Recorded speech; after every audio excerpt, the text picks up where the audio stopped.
Hello দর্শক, আসসালামু আলাইকুম ওয়া রাহমাতুল্লাহি ওয়া বারাকাতুহু। আমি জামাল বলছি। আজকে অত্যন্ত দুঃখের সাথে আজকে ভিডিওগুলো অনেকটা বড় হইব।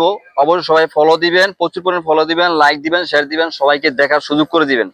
কারণ আমার মতন অসংখ্য মানুষ প্রতারণার শিকার, অসংখ্য মানুষ মালদ্বীপের অবস্থা ভয়ে ভয়ে খারাপ।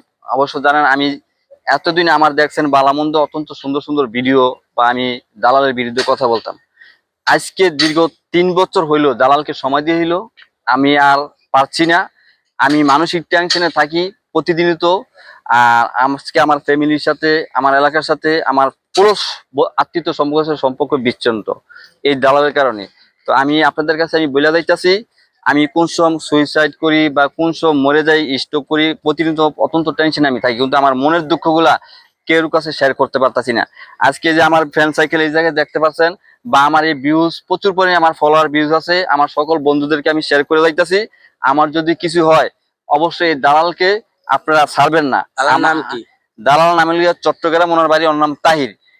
তাহির। আর অবশ্য তো তুমি তো এই জিনিসটা মনে হয় জানো, দীর্ঘ তো 6 মাস আগে তর্কাতর্কি হয়েছে অনেক কিছু। তারপর একটা সম্মেলনে আমরা বইসা এটা একটা মিলজের ভিত্তিতে গেছিলাম, উনি কইছিল ব্যাংকের থেকে টাকা উঠাতে, তারপর 3 মাস হয়ে গেছে। উনি আমার ছবি অবশ্যই আছে, আমি সংযোগ করে সবকিছু আমি এই ভিডিওর ভিতরে আমি এডিট করে সবকিছু দিয়ে দিব।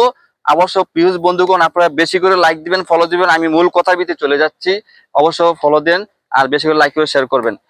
আমি দীর্ঘ তো ওনার সাথে প্রথম 2 বছর সম্পর্ক, এমবে যাতায়াত চলাফেরা, আমি কোনো দালালির ভিত্তিতে তখন তো ছিলাম না, আর আমি দালালি করি না। আমার এক কলস আমার বাইনা আর আমার এক ভাই মালদ্বীপ আসার জন্য অনেক আগের থেকেই পাগল। আমি একজন খুব ভালো মনের মানুষ, সবাই আমাকে ভালোবাসে। যাই হোক, এর সাথে সম্পর্ক ভালো ছিল বলে আমি বিশ্বাস করে ওনাকে টাকা দিয়েছিলাম। ওনার কাছে আমার 9 লক্ষ টাকা, আমার একটা লোক আইনা দেয় নাই। দ্বিতীয় কথা কি আমার দ্বিতীয় কথা কি আমার টাকা পয়সা পরিশোধ করতেছে না, যার কারণে আমি এই মুহূর্তে আমি দেশও যাইতে পারতেছি না। আমার ভিসা কাগজপত্র সব ঠিক, আমার বসাকে জানাইছি, আমার বছরে কোনো আইন দেবে মোটামুটি খুব ভালো। কিন্তু আমার বসে বলতাছে, দেখো তোরা বাংলাদেশি, তোরা একটা মিল ব্যস্ত করে একটা মিল সুন্দরী ভিতরে যা, তোর দেশের ব্যাপার নিয়ে আমি মাথা মাইনে চাইতাছি না। তো আমি সর্বোচ্চ আমি বলতাছি, আমার যে সমস্ত বাংলাদেশের প্রবাসী ভাইয়েরা অনেকজনে আছেন, পুরান আছেন, নতুন আছেন, সবার কাছে আমি শেয়ার করলাম। আমি এই চট্টগ্রাম, ওনার বাড়ি, ওনার নাম তাহির। আমার এই ভিডিওর ভিতরে গুলো অবশ্য সেলফিটা দেখে নিবেন, চিনে নিবেন। অবশ্যই ওনাকে চিনেন, উনি মালদ্বীপে আছে। মালদ্বীপে আছে উনি। মালদ্বীপ আজকে 20 বছর, মালদ্বীপ যাতে আজকে 20 বছর। উনি এক সময় 17 সালে লোক আনছে 5,000, 18 সালেও লোক আনছে, এরকম অনেক সময় দাফা দেবে লোক আনছে। সর্বকিছু দেখে বিশ্বাস করছিলাম। বর্তমানে আছে। উনি আমার ফোন রিসিভ করে না, আমার কোনো অ্যালাউ করে না। ওনার পার্টি গ্রুপ আছে, ওনার অনেক পাওয়ারশালী আছে, এরকম সে অনেক পাওয়ারশালী লোক। তো আমি এত পাওয়ারশালী লোকের সাথে আমার সম্ভব না। আমি প্রিয় দেশবাসীর কাছে আমি বলতেছি, মালদ্বীপ যারা ভালো মনের মানুষ আছেন, ভালো দায়িত্ব নিয়ে কাজ করতেছেন, এবং আমার কুমিল্লার অসংখ্য ফ্রেন্ড সাইকেল আছে, যারা কুমিল্লার এই মালদ্বীপের মাটিতে গুলুম দীর্ঘত আমাদের খলিল ভাই বিএনপি সাধারণ সম্পাদক, অবশ্যই এর কাছে এই পর্যন্ত ভিডিওটা অবশ্য যাইবো। আমি চাই অতি দ্রুতভাবে সমাধান এই ভিডিওর মধ্যে থাকবো। এই সমাধান যদি না হয়, কস্তুরীর পানি যেমন এই মালদ্বীপের পানি কলম, অবশ্য বাংলাদেশের মতন কস্তুরীর কোনো ফেনা নাই। আমি দালাল সঙ্গ নিয়ে এরকম করবো, আমি হলে মরবো নাহলে বাঁচবো। আমি একটা এই মুসলমানের জবানদা করে দিলাম। অবশ্য আমার মতন শত শত মানুষ প্রতারণা, আমরা সবাই একসাথে হয়ে কাজ করবো। মালদ্বীপের মাটিতে হয়তো শত শত লাশও বলতে পারে, ঠিক আছে। দালালের বিরুদ্ধে আছি। আর আমার দালাল মালদ্বীপে থাকবো, এটা আমরা চাই। দালাল আমি সম্মান করবো অবশ্য। আমি আজকে এই যে ভাই বেড়াদল আইছে, দালালের মাধ্যমে আইছে, যে সমস্ত দালালের মাধ্যমে যে আমাদের সফল হয়েছে, তাদেরকে আমি সালাম জানাই, তাদেরকে অবশ্য সম্মান দৃষ্টি করি।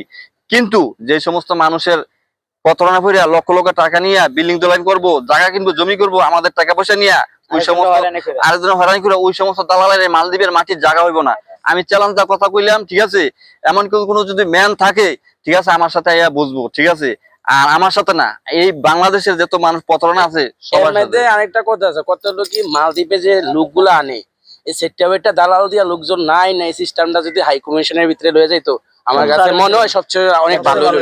এর হাই কমিশনের কাছে পাসপোর্ট জমা দিলে তারা যদি লোকজন আনে, প্রত্যেকটা কোম্পানি যদি হাই কমিশনের কাছে যায়, আমার লোক লাগবে তোদের দেশের থেকে লোক আমার আইনা দেয় এতটা, তাহলে সবচেয়ে বেটার হবে। উচিত মূল্যে টাকা যেন 5 লাখ নাই বর্তমানে এই জায়গার মধ্যে 4 লাখ বা 3 লাখের মধ্যে মালদ্বীপে আসতে পারবে। অবশ্যই অসংখ্য এই ধন্যবাদ। জিনিসটা চালু করলে সবচেয়ে ইসলাম ভাইকে আমি ধন্যবাদ জানাই। এই মালদ্বীপে আইতে সর্বোচ্চ 3 থেকে 3.5 লাখ টাকা লাগে। এক সময় 2 লাখ টাকা দিয়ে আইছি। ওই যে আমার ফ্রেন্ড আমি আমি এক 1.5 লোক লাখ আইছি, টাকা দিয়েছি, 1.5 লাখ। আমি 1.5 লাখ টাকা, আমি আইছি 2 লাখ টাকা দিয়ে 18 সালে। তবে আমি আইছি 1800 টাকা। বর্তমানে আমরা একটা গবেষণা চিন্তা চেতনা করছিলাম দীর্ঘ আরো 3 বছর আগে, কোন সময় আইতে বুঝি 3 লাখ টাকা লাগবে। আজকে সেই 3 লাখ না, আজকে বর্তমানে 6 লাখ 7 লাখ টাকা নিতে আছে। এই দালালে অবশ্য 2-3 লাখ করে সবাই কম বেশি ভালো আছে, সবাই মানে ভালো